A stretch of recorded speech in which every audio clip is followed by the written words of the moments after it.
empty and marvelous.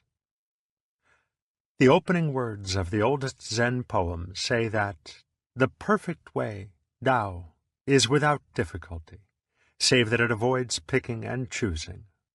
Only when you stop liking and disliking will all be clearly understood. A split hair's difference, and heaven and earth are set apart. If you want to get to the plain truth, be not concerned with right and wrong. The conflict between right and wrong is the sickness of the mind.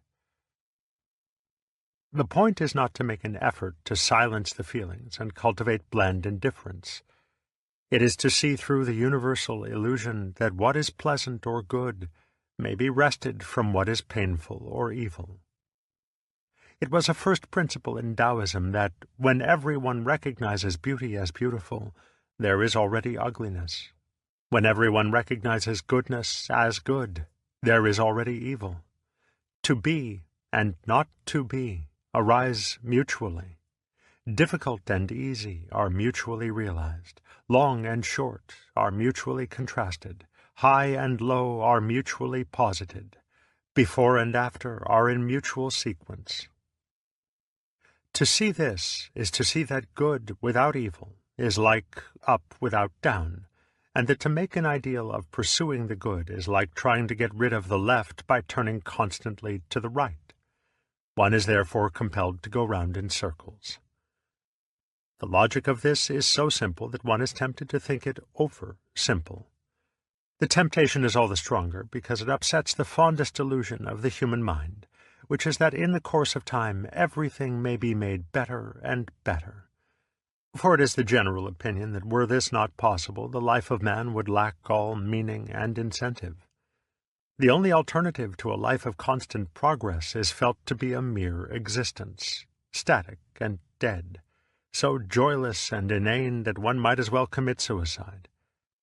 The very notion of this only alternative shows how firmly the mind is bound in a dualistic pattern, how hard it is to think in any other terms than good or bad, or a muddy mixture of the two.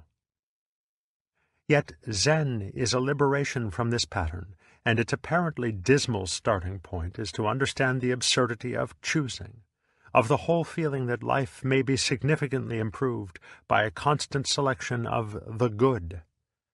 One must start by getting the feel of relativity, and by knowing that life is not a situation from which there is anything to be grasped or gained, as if it were something which one approaches from outside, like a pie or a barrel of beer. To succeed is always to fail, in the sense that the more one succeeds in anything, the greater is the need to go on succeeding. To eat is to survive to be hungry. The illusion of significant improvement arises in moments of contrast, as when one turns from the left to the right on a hard bed. The position is better so long as the contrast remains, but before long the second position begins to feel like the first, and so one acquires a more comfortable bed, and for a while sleeps in peace. But the solution of the problem leaves a strange vacuum in one's consciousness, a vacuum soon filled by the sensation of another intolerable contrast, hitherto unnoticed, and just as urgent, just as frustrating as the problem of the hard bed. The vacuum arises because the sensation of comfort can be maintained only in relation to the sensation of discomfort, just as an image is visible to the eye only by reason of a contrasting background.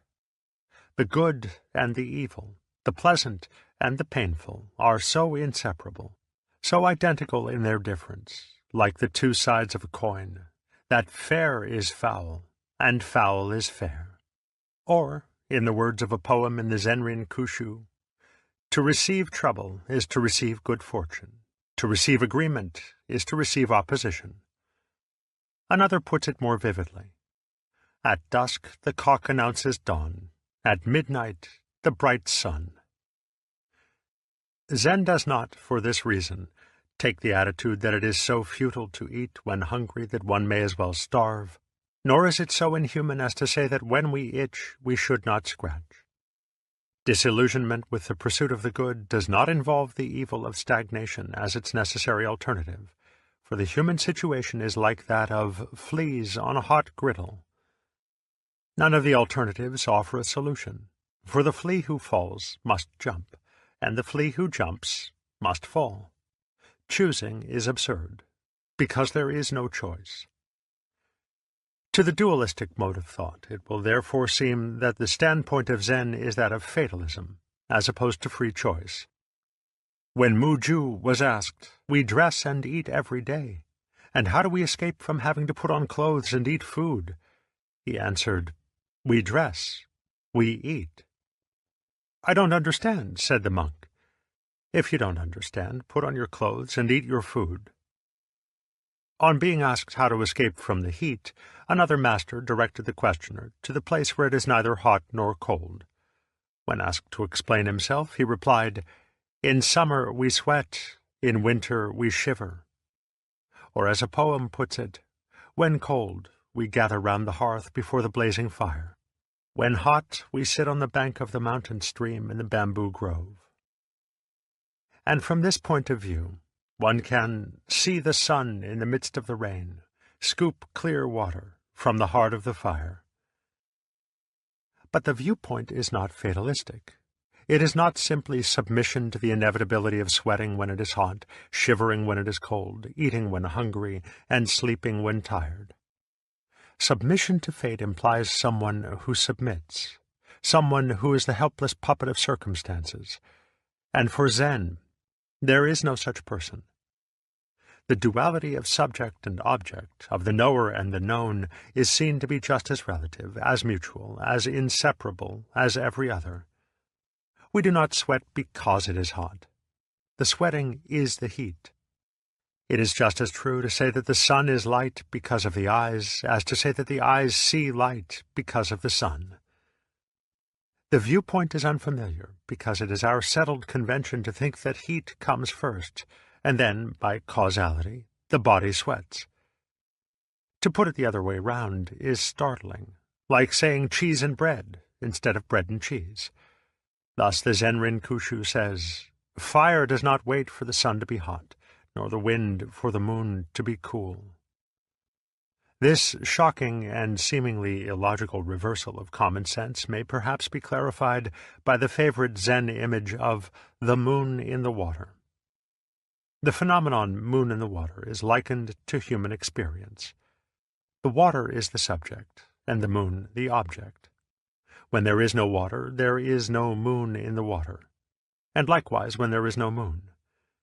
But when the moon rises, the water does not wait to receive its image, and when even the tiniest drop of water is poured out, the moon does not wait to cast its reflection. For the moon does not intend to cast its reflection, and the water does not receive its image on purpose. The event is caused as much by the water as by the moon, and as the water manifests the brightness of the moon manifests the clarity of the water. Another poem in the Zen Rinkushu says, "Trees show the bodily form of the wind, waves give vital energy to the moon." To put it less poetically, human experience is determined as much by the nature of the mind and the structure of its senses as by the external objects whose presence the mind reveals. Men feel themselves to be victims or puppets of their experience because they separate themselves from their minds, thinking that the nature of the mind-body is something involuntarily thrust upon them. They think that they did not ask to be born, did not ask to be given a sensitive organism to be frustrated by alternating pleasure and pain. But Zen asks us to find out who it is that has this mind, and who it was that did not ask to be born before father and mother conceived us. Thence it appears that the entire sense of subjective isolation, of being the one who was given a mind, and to whom experience happens, is an illusion of bad semantics, the hypnotic suggestion of repeated wrong thinking. For there is no myself apart from the mind-body which gives structure to my experience. It is likewise ridiculous to talk of this mind-body as something which was passively and involuntarily given a certain structure. It is that structure, and before the structure arose, there was no mind-body. Our problem is that the power of thought enables us to construct symbols of things apart from the things themselves. This includes the ability to make a symbol, an idea of ourselves apart from ourselves. Because the idea is so much more comprehensible than the reality, the symbol so much more stable than the fact, we learn to identify ourselves with our idea of ourselves. Hence the subjective feeling of a self which has a mind, of an inwardly isolated subject to whom experiences involuntarily happen. With its characteristic emphasis on the concrete, Zen points out that our precious self is just an idea, useful and legitimate enough if seen for what it is, but disastrous if identified with our real nature. The unnatural awkwardness of a certain type of self-consciousness comes into being when we are aware of conflict or contrast between the idea of ourselves on the one hand and the immediate concrete feeling of ourselves on the other.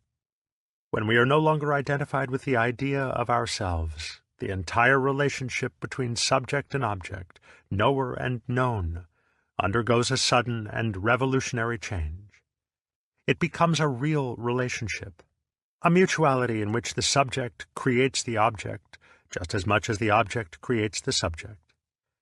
The knower no longer feels himself to be independent of the known. The experiencer no longer feels himself to stand apart from the experience.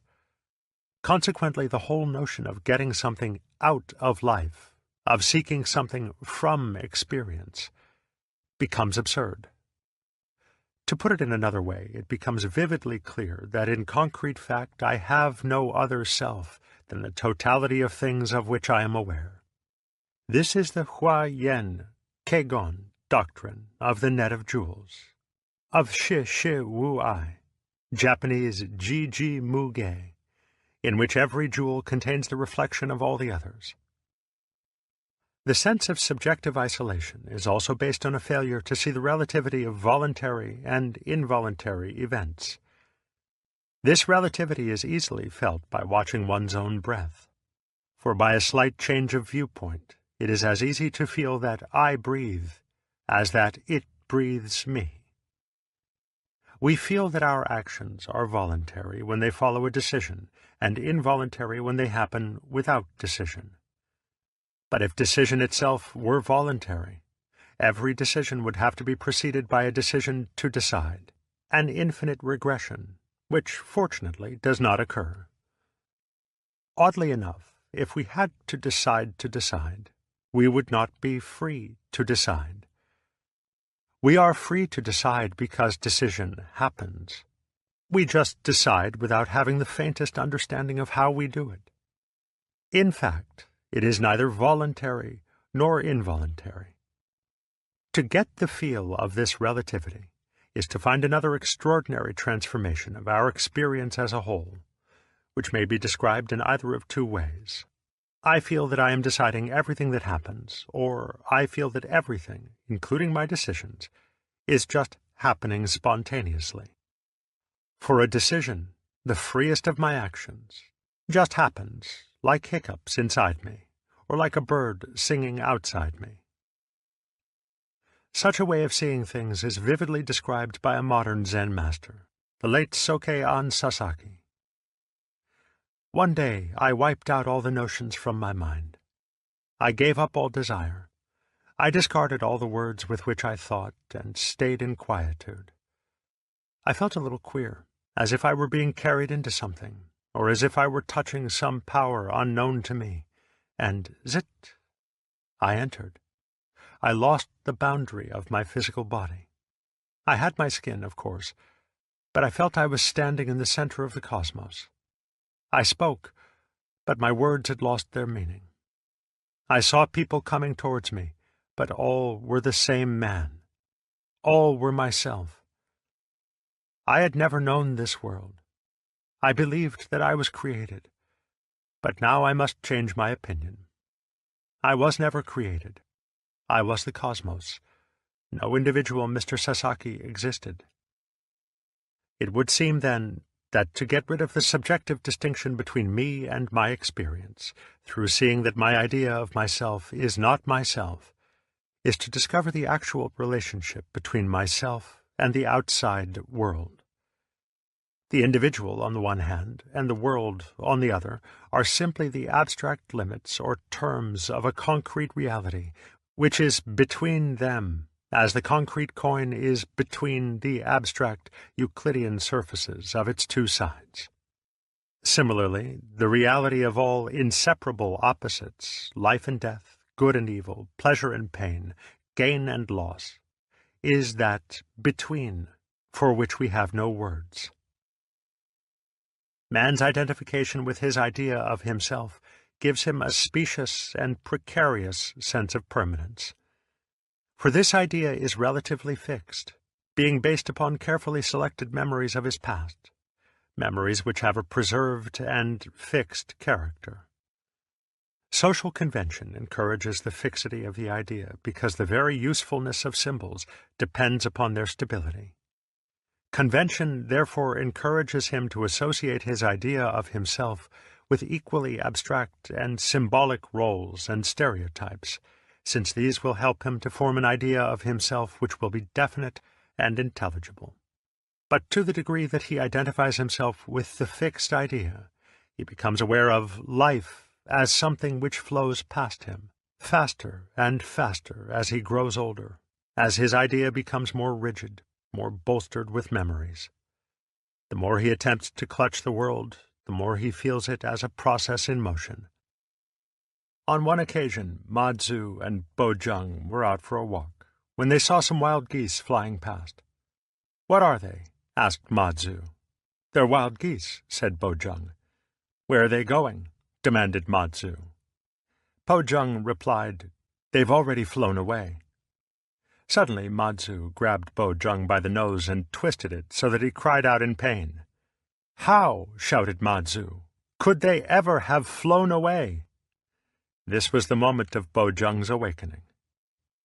The relativity of time and motion is one of the principal themes of Dogen's Shobogenzo, where he writes, "If we watch the shore while we are sailing in a boat, we feel that the shore is moving. But if we look nearer to the boat itself, we know then that it is the boat which moves. When we regard the universe in confusion of body and mind, we often get the mistaken belief that our mind is constant. But if we actually practice Zen and come back to ourselves, we see that this was wrong. When firewood becomes ashes, it never returns to being firewood. But we should not take the view that what is latterly ashes was formerly firewood. What we should understand is that according to the doctrine of Buddhism, firewood stays at the position of firewood. There are former and later stages, but these stages are clearly cut. It is the same with life and death. Thus we say in Buddhism that the unborn is also the undying. Life is a position of time. Death is a position of time. They are like winter and spring, and in Buddhism we do not consider that winter becomes spring, or that spring becomes summer. Dogen is here trying to express the strange sense of timeless moments which arises when one is no longer trying to resist the flow of events, the peculiar stillness and self-sufficiency of the succeeding instants, when the mind is, as it were, going along with them and not trying to arrest them. A similar view is expressed thus by Ma Tzu. A sutra says, "It is only a group of elements which come together to make this body. When it arises, only these elements arise. When it ceases, only these elements cease. But when these elements arise, do not say, 'I am arising,' and when they cease, do not say, 'I am ceasing.' So, too, with our former thoughts, later thoughts, and intervening thoughts or experiences, the thoughts follow one another without being linked together. Each one is absolutely tranquil." Buddhism has frequently compared the course of time to the apparent motion of a wave, wherein the actual water only moves up and down, creating the illusion of a piece of water moving over the surface. It is a similar illusion that there is a constant self moving through successive experiences, constituting a link between them in such a way that the youth becomes the man, who becomes the graybeard, who becomes the corpse. Connected, then, with the pursuit of the good is the pursuit of the future, the illusion whereby we are unable to be happy without a promising future for the symbolic self.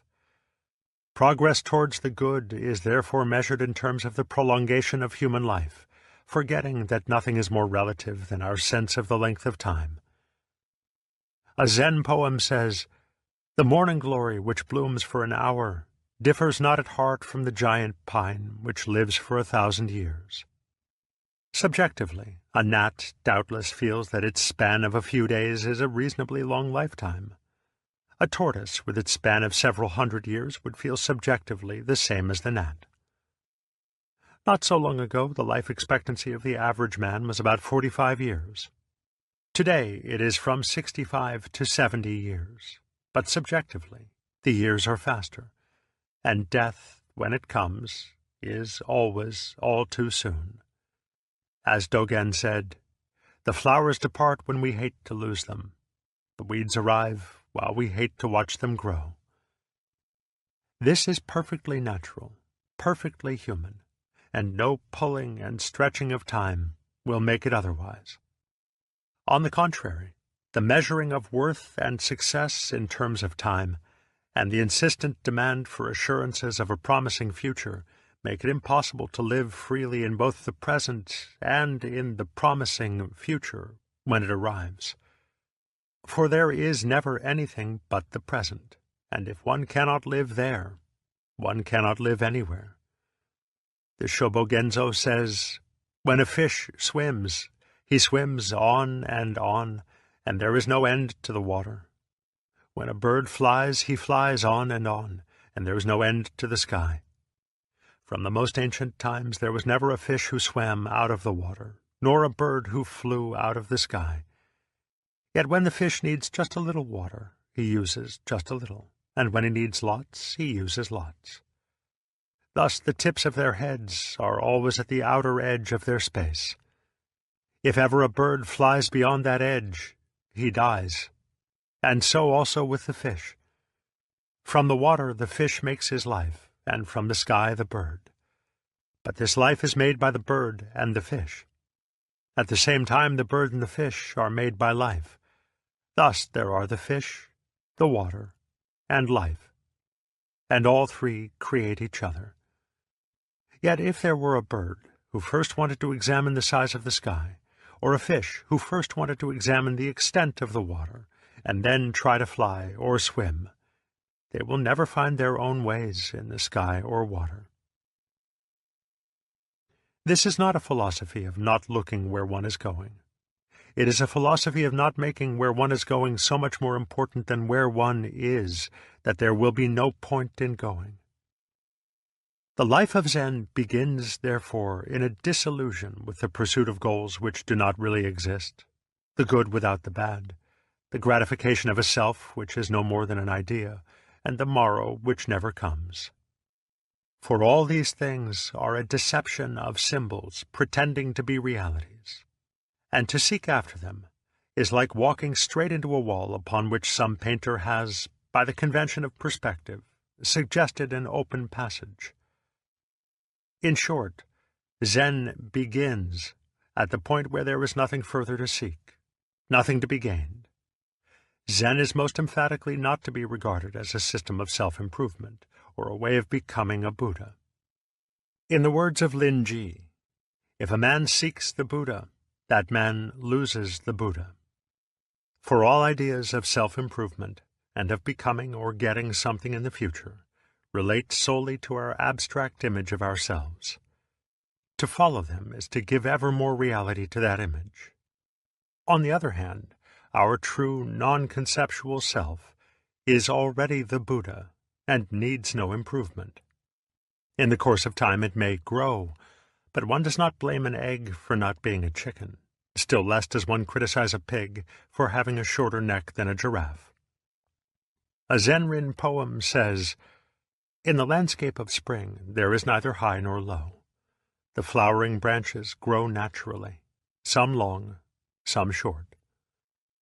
When Sui Wei was asked about the meaning of Buddhism, he answered, "Wait until there is no one around, and I will tell you." Some time later the monk approached him again, saying, "There is nobody here now. Please answer me."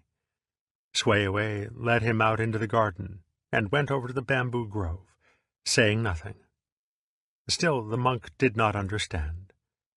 So at last Sui Wei said, "Here is a tall bamboo. There is a short one."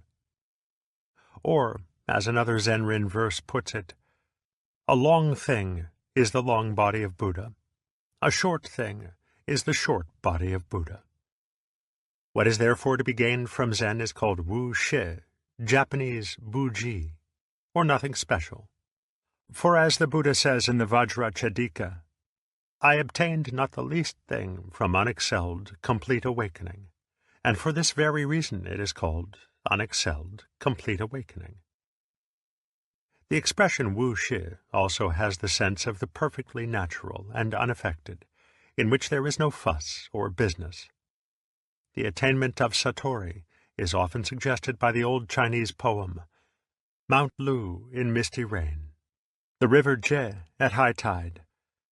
When I had not been there, no rest from the pain of longing. I went there and returned. It was nothing special. Mount Lu in misty rain, the river Je at high tide." According to the famous sayings of Qing Yuan, "Before I had studied Zen for 30 years, I saw mountains as mountains and waters as waters. When I arrived at a more intimate knowledge, I came to the point where I saw that mountains are not mountains and waters are not waters. But now that I have got its very substance, I am at rest. For it's just that I see mountains once again as mountains, and waters once again as waters." The difficulty of Zen is, of course, to shift one's attention from the abstract to the concrete, from the symbolic self to one's true nature. So long as we merely talk about it, so long as we turn over ideas in our minds about symbol and reality, or keep repeating, "I am not my idea of myself," this is still mere abstraction. Zen created the method, upaya, of direct pointing, in order to escape from this vicious circle, in order to thrust the real immediately to our notice. When reading a difficult book, it is of no help to think, "I should concentrate," for one thinks about concentration instead of what the book has to say. Likewise, in studying or practicing Zen, it is of no help to think about Zen. To remain caught up in ideas and words about Zen is, as the old masters say, to stink of Zen. For this reason the masters talk about Zen as little as possible, and throw its concrete reality straight at us. This reality is the suchness, tathata, of our natural, non-verbal world. If we see this just as it is, there is nothing good, nothing bad, nothing inherently long or short, nothing subjective, and nothing objective. There is no symbolic self to be forgotten, and no need for any idea of a concrete reality to be remembered. A monk asked Zhao Ju, "For what reason did the first patriarch come from the West?" This is a formal question, asking for the central point of Bodhidharma's teaching, that is, of Zen itself. Zhao Ju answered, "The cypress tree in the yard." "Aren't you trying," said the monk, "to demonstrate it by means of an objective reality?" "I am not," retorted the master. "For what reason, then, did the first patriarch come from the West?" "The cypress tree in the yard." Notice how Zhao Ju whips the monk out of his conception about the answer. When Tung Shan was asked, "What is the Buddha?" he answered, 3 pounds of flax. Upon this, Yuan Wu comments, "Various answers have been given by different masters to the question, 'What is the Buddha?' None, however, can excel Tung Shan's 3 pounds, chin, of flax, as regards its irrationality, which cuts off all passage of speculation. Some comment that Tung Shan was weighing flax at the moment, hence the answer. Still others think that as the questioner was not conscious of the fact that he himself was the Buddha, Tung Shan answered him in this indirect way. Such are all like corpses, for they are utterly unable to comprehend the living truth. There are still others who take the 3 pounds of flax as the Buddha. What wild and fantastic remarks they make! The masters are resolute in cutting short all theorizing and speculation about these answers. Direct pointing entirely fails in its intention if it requires or stimulates any conceptual comment. Fa Yen asked the monk Xuan Tzu why he had never asked him any questions about Zen. The monk explained that he had already attained his understanding from another master. Pressed by Fa Yen for an explanation, the monk said that when he had asked his teacher, "What is the Buddha?" he had received the answer, "Bing ding tung tzu comes for fire." "A good answer," said Fa Yen, "but I'm sure you don't understand it." "Bing ding," explained the monk, "is the god of fire. For him to be seeking for fire is like myself seeking the Buddha. I'm the Buddha already, and no asking is needed." "Just as I thought," laughed Fa Yen. "You didn't get it." The monk was so offended that he left the monastery, but later repented of himself and returned, humbly requesting instruction. "You ask me," said Fa Yen. "What is the Buddha?" inquired the monk. "Bing ding tung tzu comes for fire." The point of this mondo is perhaps best indicated by 2 poems submitted by the Pure Land Buddhist Ippen Shonin to the Zen master Hoto, translated by Suzuki from the sayings of Ippen. Ippen was one of those who studied Zen to find a rapprochement between Zen and the Pure Land school, with its practice of repeating the name of Amitabha. In Japanese, the formula is Namu Amida Butsu. Ippen first presented this verse: "When the name is uttered, neither the Buddha nor the Self, there is Namu Amida Butsu. The voice alone is heard." Hoto, however, felt that this did not quite express the point, but gave his approval when Ippen submitted a second verse: "When the name is uttered, neither the Buddha nor the Self, there is Namu Amida Butsu. Namu Amida Butsu." Bojung had so many students that he had to open a second monastery. To find a suitable person as its master, he called his monks together and set a pitcher before them, saying, "Without calling it a pitcher, tell me what it is." The head monk said, "You couldn't call it a piece of wood." At this, the monastery cook kicked the pitcher over and walked away. The cook was put in charge of the new monastery. One of Nan Chuan's lectures is worth quoting here. During the period, Kalpa, before the world was manifested, there were no names. The moment the Buddha arrives in the world, there are names, and so we clutch hold of forms. In the great Tao, there is absolutely nothing secular or sacred.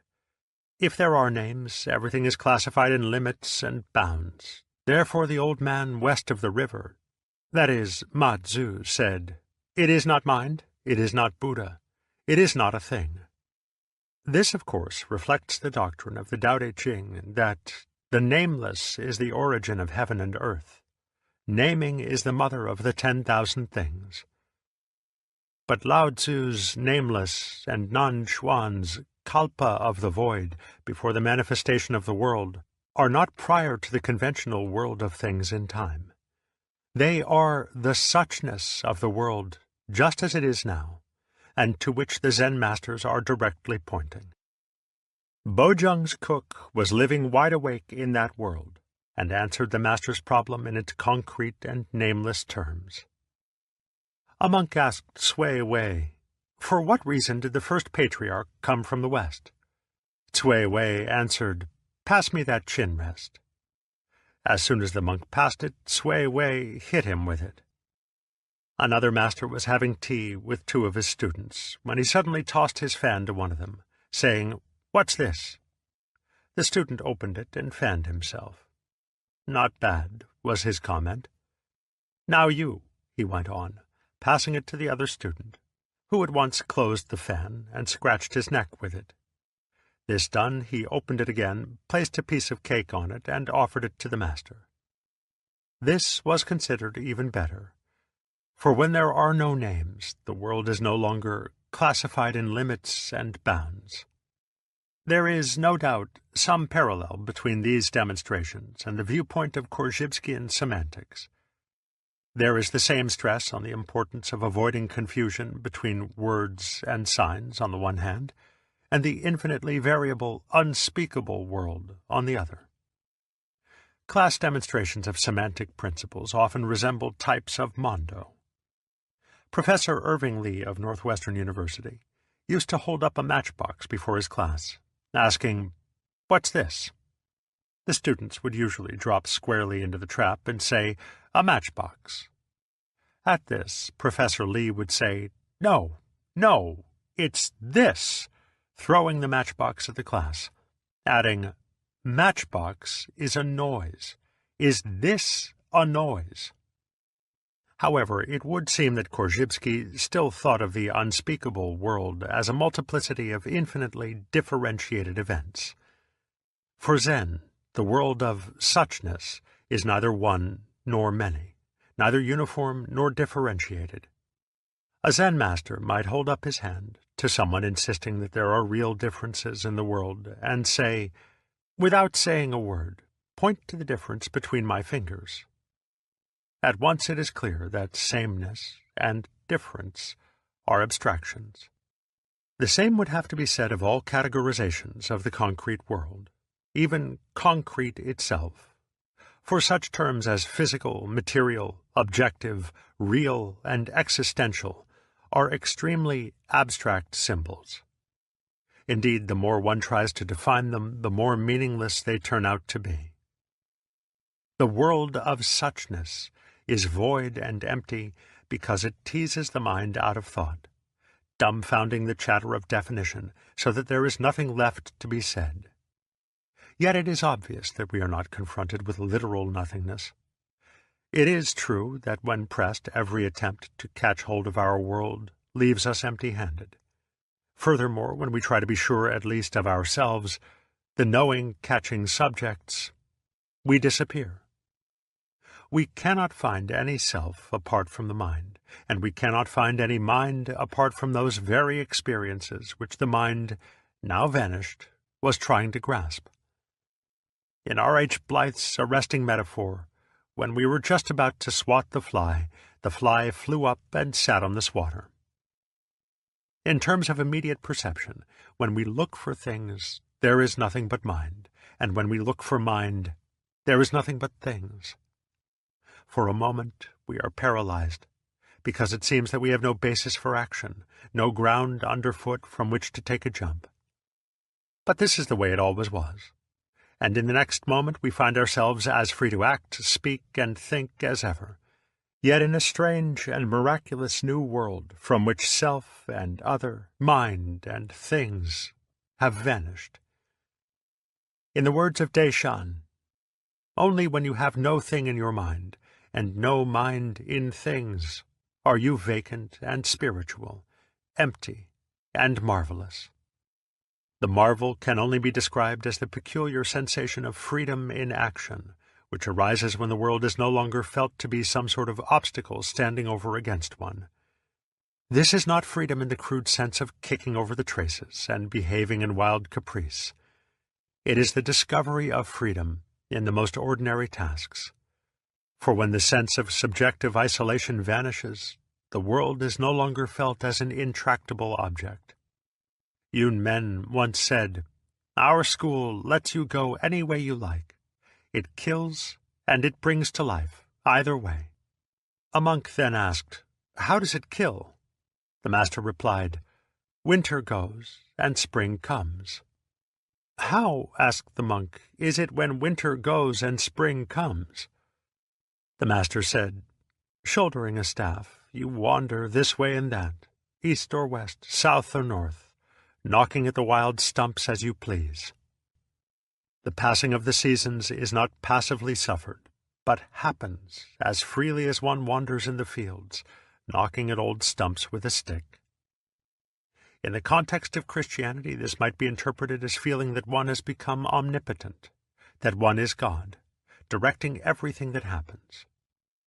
However, it must be remembered that in Taoist and Buddhist thought, there is no conception of a God who deliberately and consciously governs the universe. Lao Tzu said of the Tao, "To its accomplishments it lays no claim. It loves and nourishes all things, but does not lord it over them. The Tao, without doing anything, Wu Wei, leaves nothing undone." To use the imagery of a Tibetan poem, every action, every event, comes of itself from the void. As from the surface of a clear lake there leaps suddenly a fish. When this is seen to be as true of the deliberate and the routine as of the surprising and the unforeseen, one can agree with the Zen poet Peng Yun. Miraculous power and marvelous activity, drawing water and hewing wood,